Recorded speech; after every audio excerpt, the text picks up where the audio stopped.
हे hello good morning. तो स्वागत है आपका इस पारी से नए स्टडी व्लॉग में। स्वागत है स्वागत है स्वागत है स्वागत है स्वागत है स्वागत है। तब तक आप लोग अपना स्वागत कीजिए, तब तक हम आगे का लाइन सोचते हैं, ठीक है। ओके, तो फिर मस्ती मजाक को साइड रखते हैं। तो बेशक कल का दिन बाकी दिन से अच्छा गया। मतलब सुबह तो थोड़ा सा उदासी भरा था, मन एकदम बहुत ज़्यादा लो फील कर रहे थे। बट हाँ, बाकी दिन से वो थोड़ा सा बाद में धीरे धीरे सुधर गया। और फिर कल का पढ़ाई भी अच्छा से हुआ, बाकी दिनों से काफ़ी बेटर हुआ। हाँ, कुछ दिन से मेरा 2 दिन का जो गैप हो गया था, लेक्चर्स अच्छे से नहीं हो पा रहे थे या फिर क्लासेस भी ख़त्म नहीं कर पा रहे थे हम, जो टारगेट थे मेरे वो भी ख़त्म नहीं कर पा रहे थे, क्वेश्चन प्रैक्टिस भी नहीं हो रहे थे। बट कल मेरा कहीं ना कहीं क्लासेस भी अटेंड हो गया, नोट्स का भी अच्छा खासा रिवीजन हुआ, क्वेश्चन प्रैक्टिस भी हुआ, क्वेश्चंस बनाए। क्वेश्चंस को नंबरिंग वाइज नहीं बनाए बट क्वेश्चंस को रफली बनाए। जैसे कि सर क्वेश्चंस को आगे कराते जा रहे थे। देखो लेक्चर हम क्यों अटेंड कर रहे हैं, कुछ लोगों का ये भी कहना था। तो वापस से लेक्चर देखो, पीडब्ल्यू में तुम कहीं ना कहीं देखोगे तो लेक्चर भी कराते हैं, लेक्चर में कुछ पार्ट कराते हैं, उसके बाद फिर क्वेश्चन प्रैक्टिस ही रहता है। पीडब्ल्यू के क्यों किसी नॉर्मल चैप्टर के भी लेक्चर तुम्हें 12 13 14 लेक्चर ऐसा मिलते हैं, उसके पीछे भी रीज़न है, क्योंकि ज़्यादा से ज़्यादा ना क्वेश्चन प्रैक्टिस रहता है। और जो थ्योरी वाला पार्ट रहता है वो तो 2 से 3 लेक्चर में भी काफ़ी सारे चैप्टर्स ख़त्म हुए हैं। जैसे वेव ऑप्टिक्स में अगर तुम न्यूमेरिकल पार्ट को हटा दो तो मेरे को लगता है कि 1.5 लेक्चर भी बहुत ज़्यादा होगा, इनफ होगा वेव ऑप्टिक्स को भी कराने के लिए।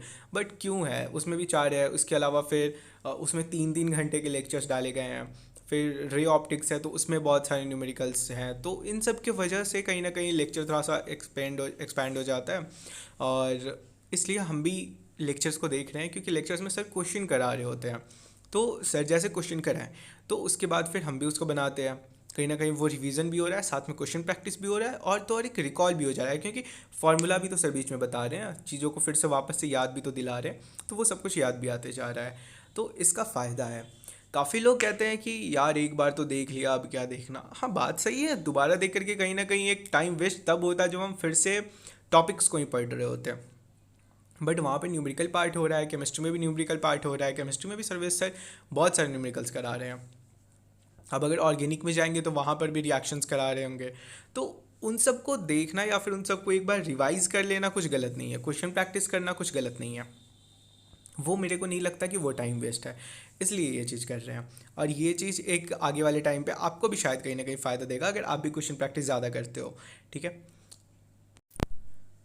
और तो और देखो, आप लोग भी एक चीज़ पे ध्यान देना, काफ़ी लोग ना टेस्ट से, क्वेश्चन प्रैक्टिस से, इन सारी चीज़ों से भागते हैं, ये चीज़ सोच करके कि वो गलत हो जाएगा, वो बनेगा नहीं। तो देखो, बनता किसी से भी नहीं है, हमसे भी स्टार्टिंग में नहीं बनता था।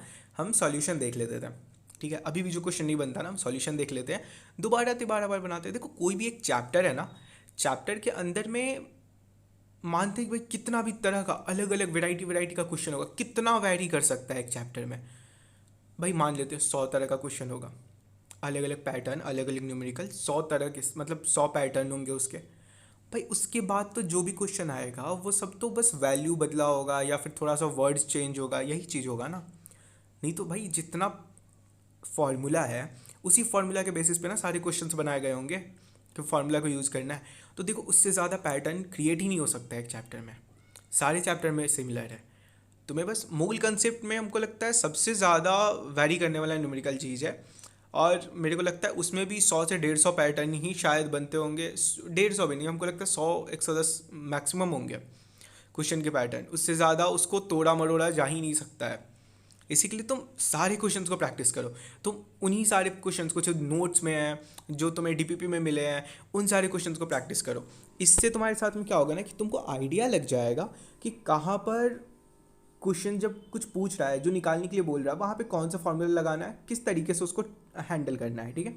और ये चीज़ जब तुम्हारा क्लियर हो जाएगा ना, तो उसके बाद फिर कोई क्वेश्चन आता है उसमें न्यूमेरिकल बदला हुआ है, हल्का सा वर्ड्स को घुमाया हुआ है, उन सब से तुम्हें कोई फ़र्क नहीं पड़ने वाला है।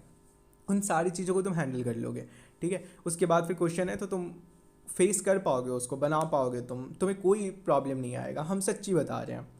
और बस यही चीज़, लेकिन ये भी कोई नहीं करता है। तुम एक बार एक बुक से बना रहे हो तो फिर तुम दूसरा बुक या फिर दूसरा मॉड्यूल तुम अगर उठाते हो ना, तो तुम्हें उसी तरह का क्वेश्चंस मिलेगा, हो सकता है डिट्टो क्वेश्चन में मिल जाए। और एक बार तुम अगर सॉल्यूशन देख चुके हो, तुम एक बार उसको बना चुके हो, देख करके थोड़ा समझ चुके हो, तो नेक्स्ट टाइम तुम्हें प्रॉब्लम नहीं आएगी। हाँ, प्रॉब्लम कब आएगा, जब तुम क्या करोगे ना, तुम छापोगे बस, तुम उसको बस देख लिए, उतार लिए। तुम समझोगे नहीं कि वहाँ पे कौन सा फॉर्मूला यूज़ हुआ, तुम ये नहीं समझोगे कि वहाँ पे कौन से तरीके से उस चीज़ को बनाया गया। अगर तुम इसको बिना सोचे समझे बस तुम कर लेते हो, उसको उतार लेते हो जो जो लिखा हुआ है, तो फिर तुम्हें समझ में नहीं आएगा।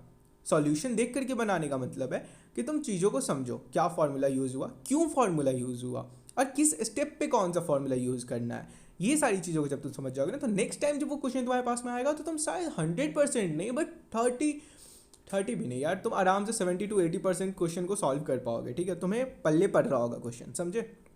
तो इसलिए अगर क्वेश्चन नहीं बन रहा है तो क्वेश्चन को ट्राई करो, टेस्ट को अटेम्प्ट करो, टेस्ट में ख़राब मार्क्स आए तो भी करो, हम नेक्स्ट संडे से टेस्ट देंगे। और तो और फिर अपने मार्क्स को भी पूरी तरह से शेयर करेंगे। और हाँ, मार्क्स हम तो चाहते थे लाइव टेस्ट देना, बट एक बार लास्ट ईयर ना हम लाइव टेस्ट को कंडक्ट किए थे, बट उसके बाद जो थोड़ा सा क्वेश्चंस ना थोड़ा सा बेसिक सा ऐसा गलत हुआ था, तो फिर थोड़ा सा डर सा लगने लगा, क्या यार लोग क्या सोचेंगे, तो इसलिए नहीं। बट हाँ, कोशिश करेंगे, बहुत अच्छी तरह से प्रिपरेशन रहा ना तो पक्का लाइव टेस्ट देंगे। ठीक है, मतलब मार्क्स भी तो बहुत अच्छे आने चाहिए ना वरना हाँ ठीक है, जो मार्क्स आएंगे हम एक्चुअल में बताते भी हैं और सच ही बताएंगे।